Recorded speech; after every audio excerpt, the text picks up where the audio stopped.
Alrighty, and welcome back to Ground Level Theology. Guys, three parts down. I don't know what more you want from us. We have really just set the question in stone. There's not a lot of interpreting out of this answer here. I'm just gonna go ahead and say the question again. Dave, you can go ahead and start with your answer. I'll give you mine. But Dave, what does the separation of church and state mean?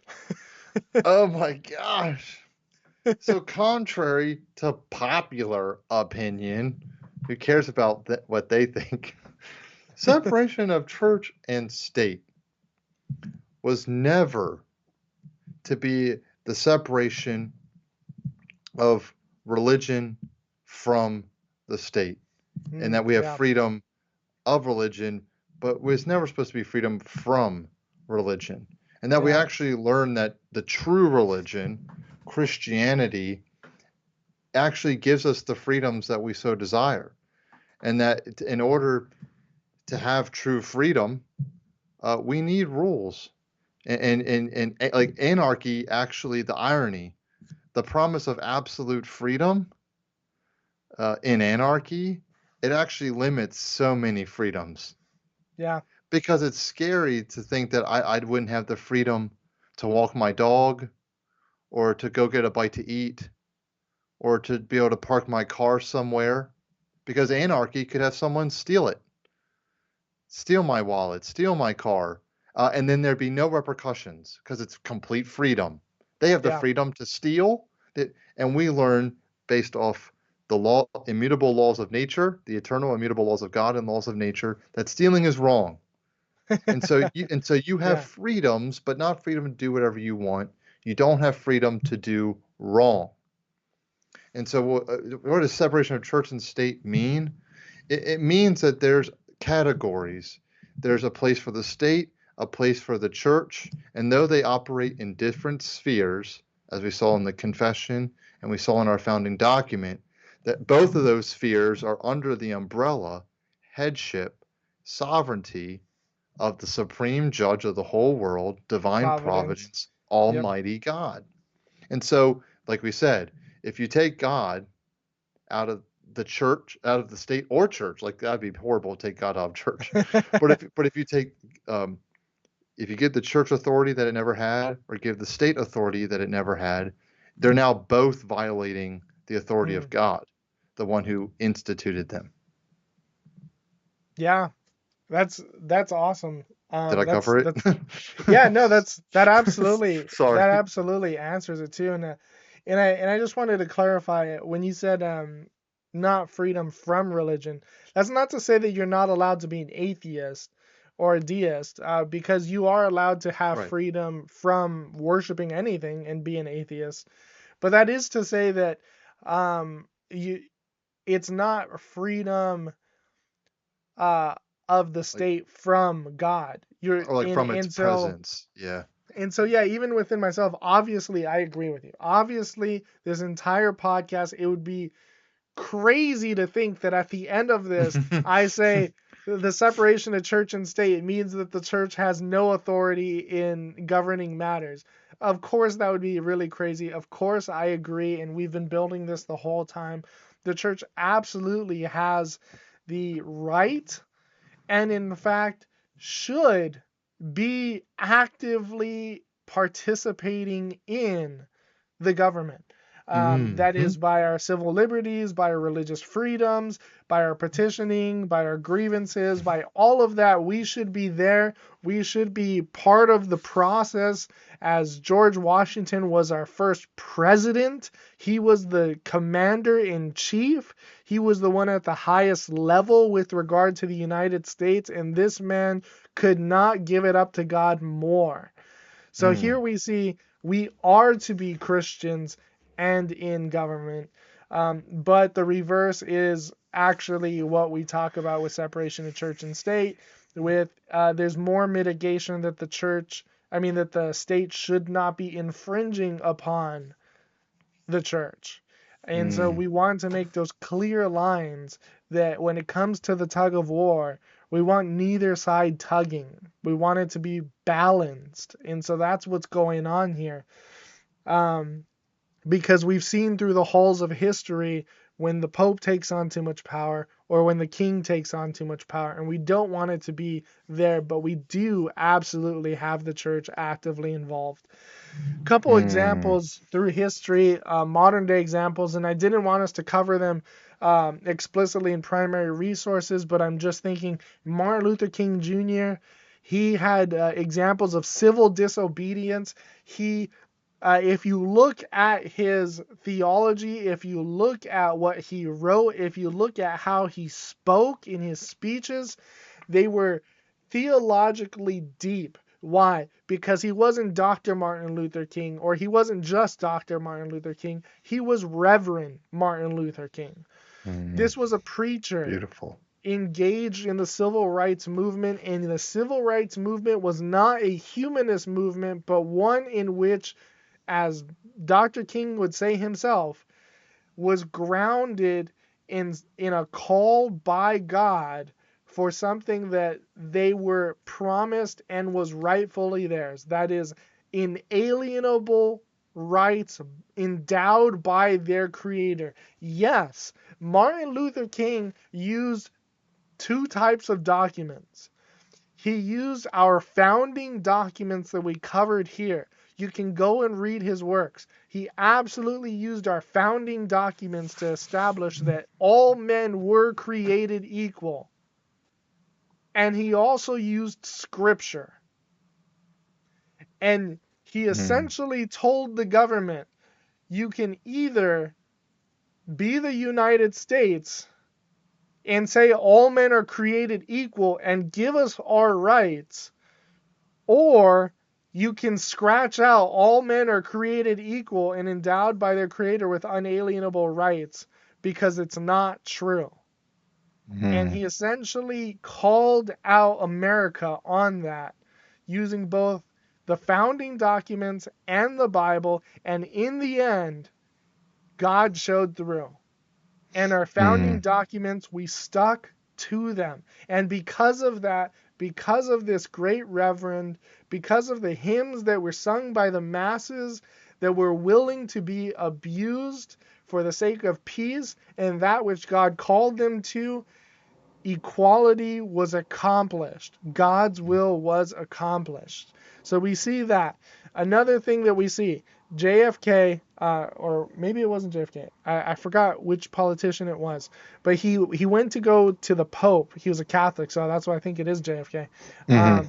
And he met with the Pope, and he had a problem. And the problem was, I have my Catholic beliefs, but I have to make political decisions that might conflict with that. And the Pope, and this is why I don't like the Pope at all the times. You know, Mm. sometimes he makes right interpretive calls, and it's like, good, Catholics and Christians are in the same page.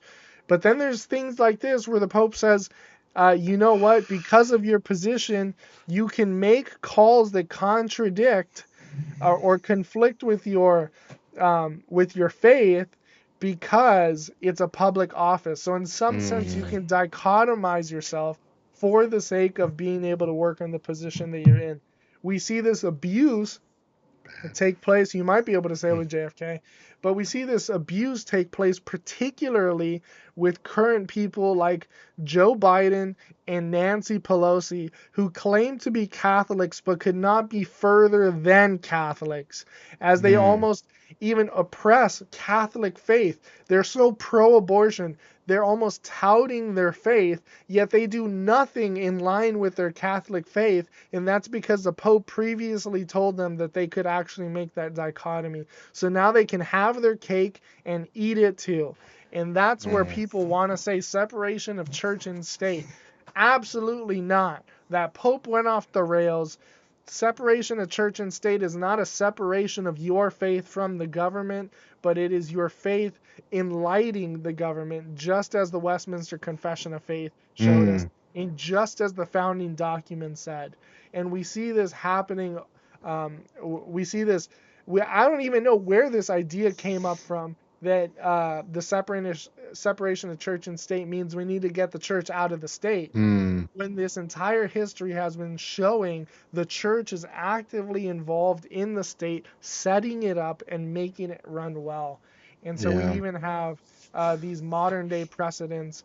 And even Mike Johnson, most recent, actually, before I get to Mike Johnson, our current House Speaker, I'll just say this: Amy Coney Barrett, before she was the Supreme Court judge, as she was being uh, um, not negotiated. She was Before being she was nominated. recommended. Yeah, Yeah, correct. before she was She's nominated. As she was nominated, she was a nominee.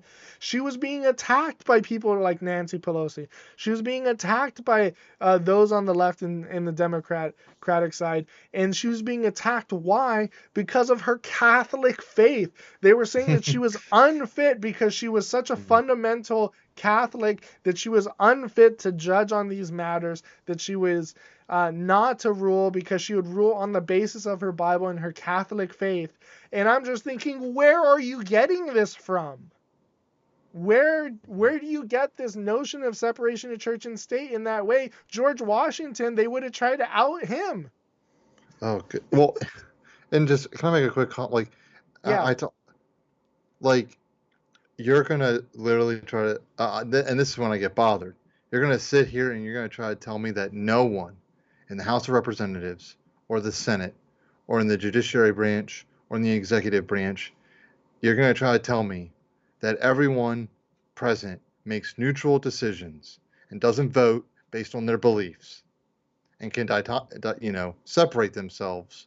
Where like I'm not making this decision based on religion or the absence of religion. I'm not basing this decision on what I believe, but it's strictly the people that I represent. I want to yep, call bull on that. They vote based off what they believe. And the reason why I know that is because we've seen it time and time again, where we have representatives in our House of Representatives, we have senators in our Senate who are there to represent us and don't. They say that they're there for us, but they don't vote the way we would want them to vote.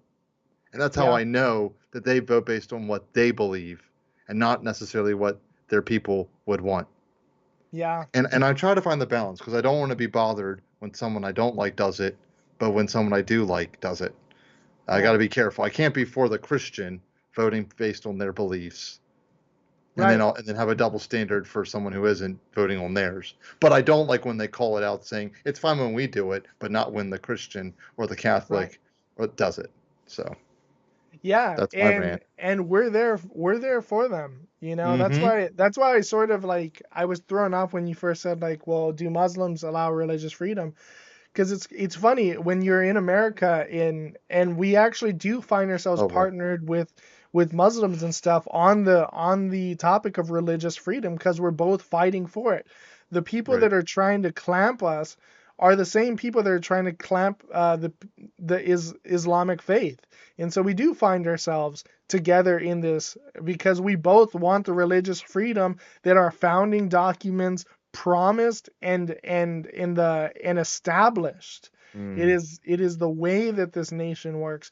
Now moving forward again, because I used Amy Coney Barrett as one example of people saying you can't do that. But another example most recently is Mike Johnson, our House Speaker. Now he made a claim that we've already established, Romans 13. He made a claim, that him in as a Speaker of the House, as well as those also in power, such as Joe Biden and stuff, they were there based on essentially their position was given to them by God. Mm. Now we're not going to rehash those scriptures, but we already know that it's there. Now, what was most absurd is the former press secretary, now MSNBC host Jen Psaki, said this. You heard that right. The Bible doesn't just inform his worldview, it is his worldview. I'm going to stop there. You're going to say that's a George Washington? That the Mm. Bible doesn't inform his worldview, it is his worldview? I'd say yeah. It sounds like Yeah, you're literate. Like you darn can read right. George Washington's inaugural address and his farewell speech.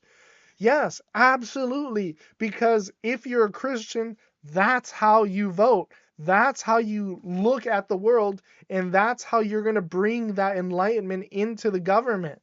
And so she says that Hmm. is his worldview in a negative way. And then she says Johnson believed that his election as speaker is an act of God. Talk about a humble brag there.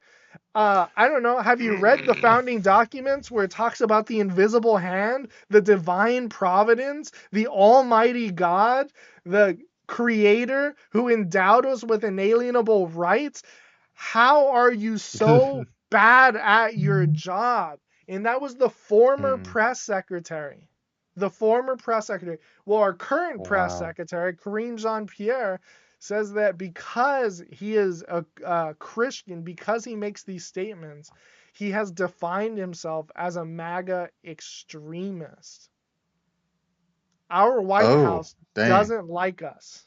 To be a And when we Christian is to be a when we MAGA extremist. Oh exactly, my and these are those gosh. watchwords that they're gonna put out because they know people just hear MAGA extremists and then they're gonna bash him.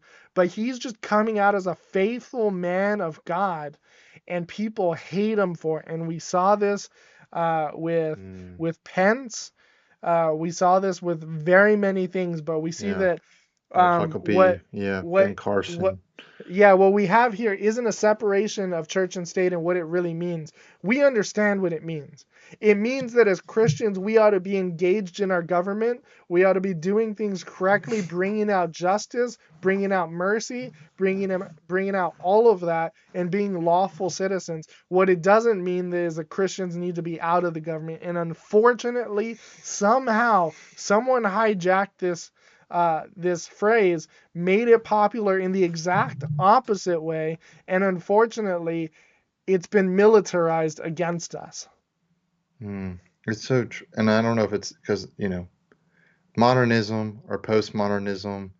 I don't want to say even like the Enlightenment, because like the Enlightenment was happening around when we had our founding fathers and our founding documents, and so probably more 19th than 18th century, but still, like just like how we had preliminary thought on separation of church and state with the Westminster Confession, there were also um, whispers Yeah, going on about wanting, we want freedom.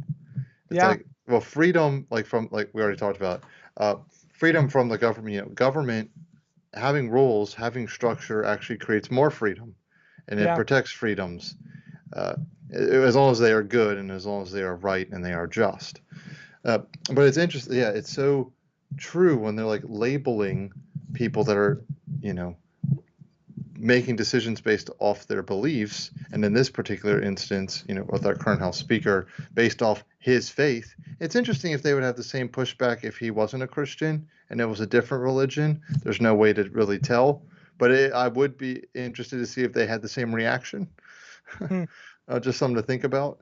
But also, still in that regard, of here's a guy actually reflecting the character of one of our founding fathers, uh, which shows yeah, you how far have we come as a nation? How far have we misdefined uh, the idea of separation of church and state? Is that when our current House Speaker actually reflects our founding father, and we think that he's a MAGA extremist.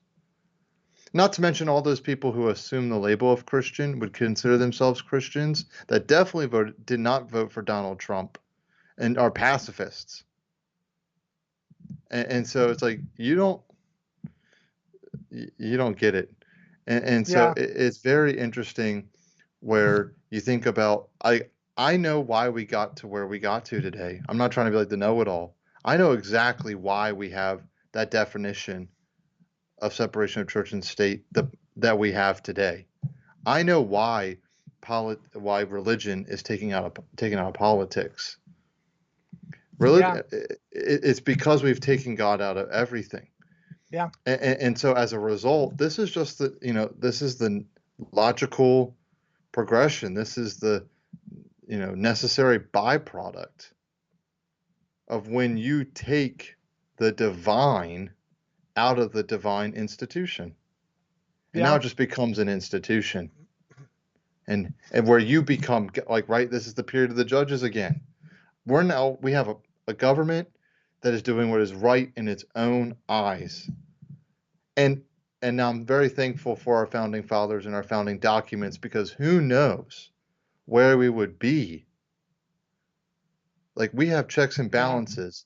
If we didn't have those checks and balances that were placed there by Christian men writing documents founded on Christian principles, would we have the checks and balances and the freedoms that we have today?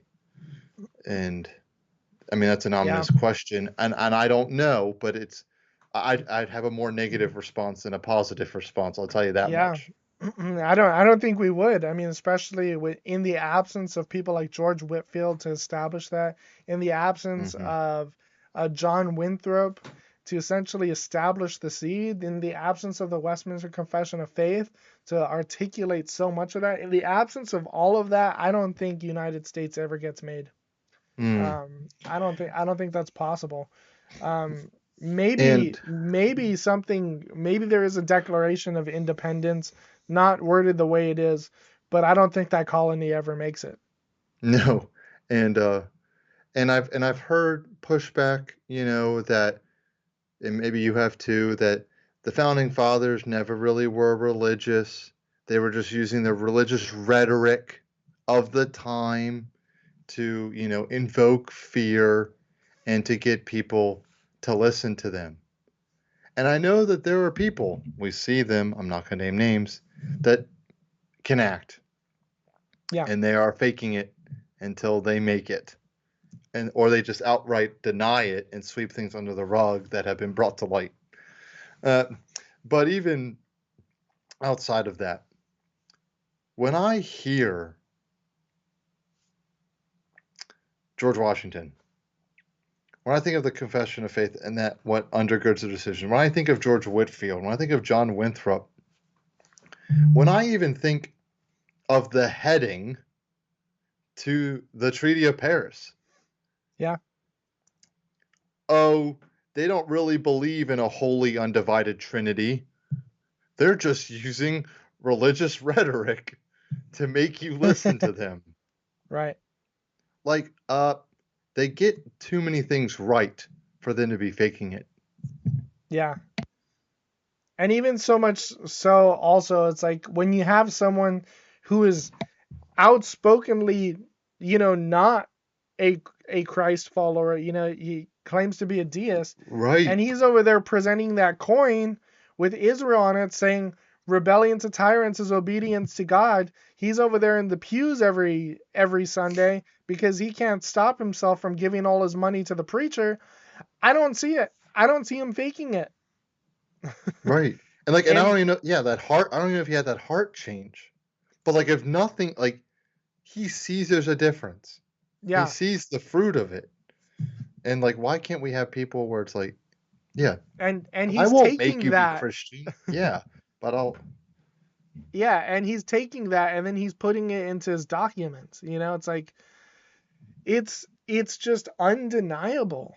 It's Mhm. absolutely undeniable. And there are so many other things that you can see America and its twists and its turns come through in its relationship to Christianity. One of the great classes that I loved at Moody was History of American Protestantism, and I always Mhm. say it was the best U.S. history class I've ever taken because it was one that looked at America and its growth and its times through the lens of following Christianity.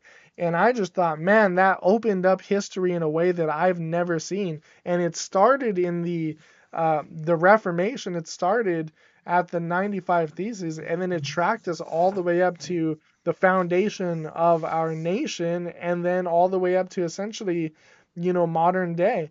And I just thought, man, Mm. this has shown United States history the way that it should have been shown in the schools and makes so much sense of history. And it really opened my eyes, which, is a good segue into our recommended resources because one of those Oh textbooks yeah. that I had that absolutely showed that. So if you'd like to, I don't know, get to see that happen from essentially from essentially the Reformation onto where we're at, but it focuses more on essentially the establish of the nation all the way to contemporary times, using that hermeneutic, that kind of following Christianity and seeing America grow as a nation through its relationship in Christianity, which you will find undeniable when you read it.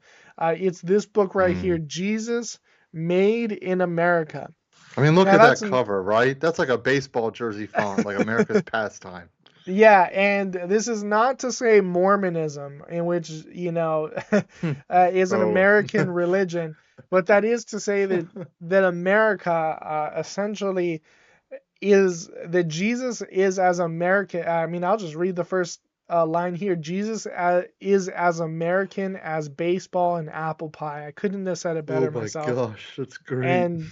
And so if you want to learn more about this and get a good history, go ahead and pick up one of those books. Apparently, it's only like $19 on Amazon. I have Amazon Prime, so um, great shipping. Yeah. But that's what Shameless I plug. recommend. Dave, what do you recommend?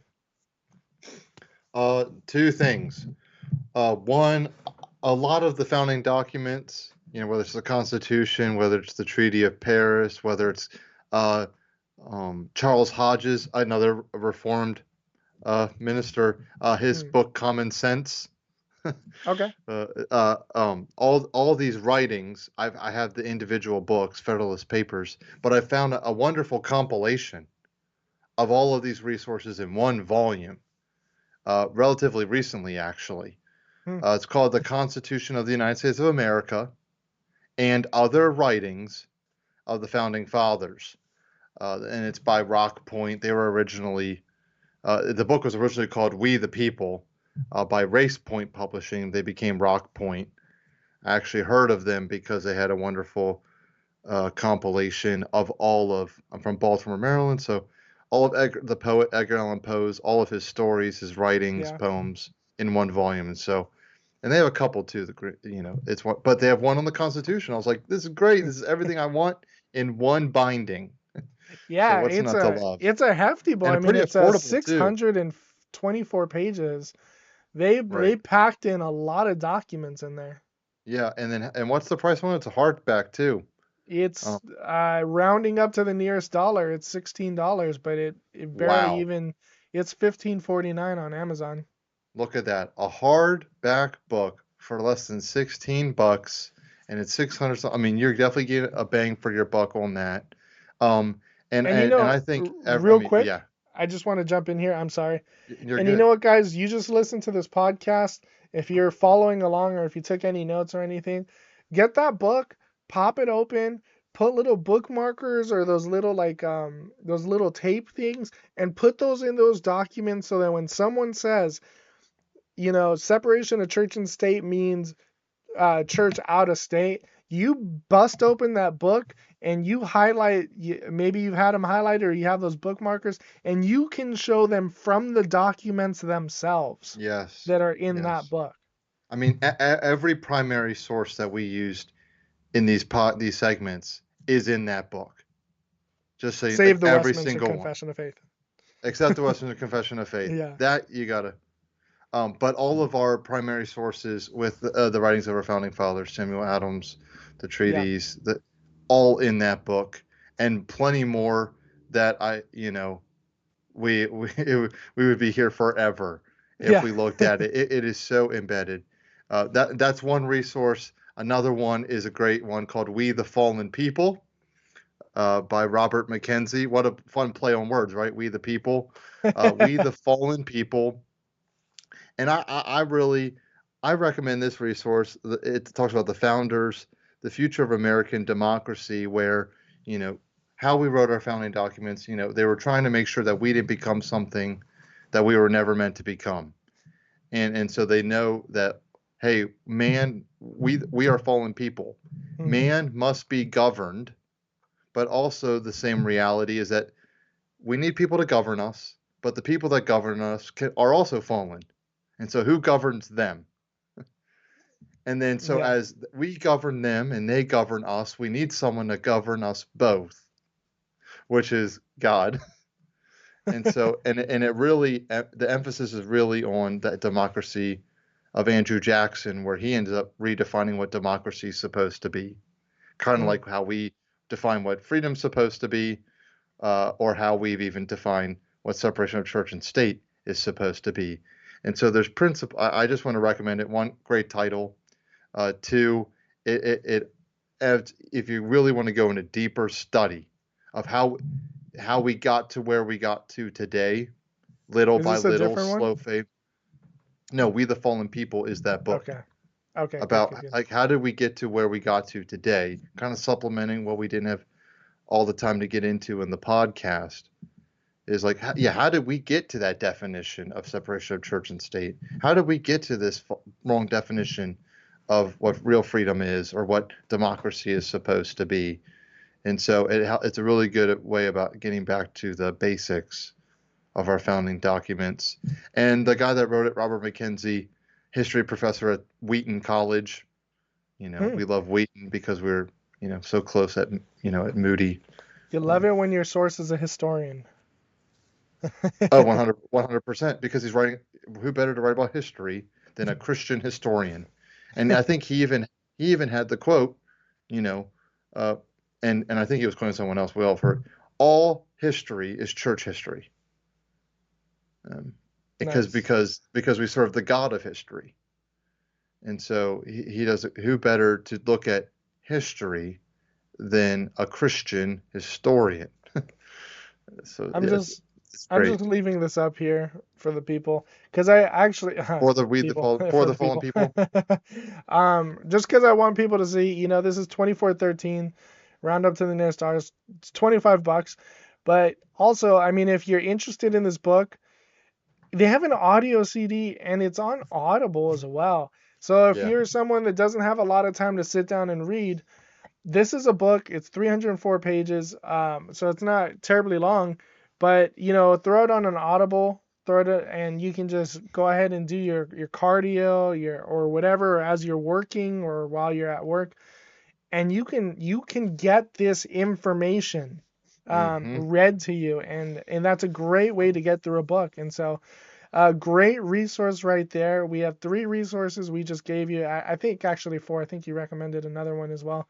And so just great resources on this subject. Go ahead and get those. But by and large, by and far, I think we've sufficiently covered the topic. I hope And so. Good and goodness. if you guys don't think so, then you can go ahead and start your own podcast. No, I'm just kidding. Yeah. But what um, about Blake? but as you can see, there was a lot of content, there was a lot of material here, and as we always say, we like to give the content its day. We really like to answer these questions in its full, so you really understand it, and so that no one could ever pull you away from, because there's going to be other documents where people are saying, oh, well, the founding fathers said this and this as well. No, no, no. You read these primary documents, there's no way that you don't come away with this answer. And so we firmly believe that, and it is super important to get that understanding, because when you have people that are critiquing Amy Coney Barrett, they're critiquing Mike Johnson, you can see that they are not only acting out of line, but they are in fact being un-American. Oof. Don't I'm do going to go that. ahead and leave that there. Guys, we have put in about 3.5 hours here, and we do it for you. We love talking about this stuff. This isn't something that we suffer through. Honestly, we love the questions. We love your responses. Go ahead and throw something down in the comments. Think about what you can say in the comment section. Maybe a story that you guys have had where in a conversation like this, or something that really spoke to you in one of these parts that you thought was really awesome, that you didn't know before. And just, yeah, we love reading your comments. We love interacting with you. Don't forget to like. It really helps us out. And if you want, go ahead and share with a friend. I know we have 4 parts. But if someone's out there saying, separation of We need church part and five. state, Separation of church and state means you got to get the church out of the state. You could go ahead and link all four of these parts to them and say, hey, this is how wrong you are. Oh, brutal. But go ahead, like, share, subscribe, do all of that jazz. Really helps us out. And even more so, we look forward to more podcasts with you. We have some episodes lined up in the barrel that we know some of you have wanted, and they're coming up. So be patient with us. And yeah, we just love you. And so we look forward to seeing you in the next episode. Bye. Definitely. See you.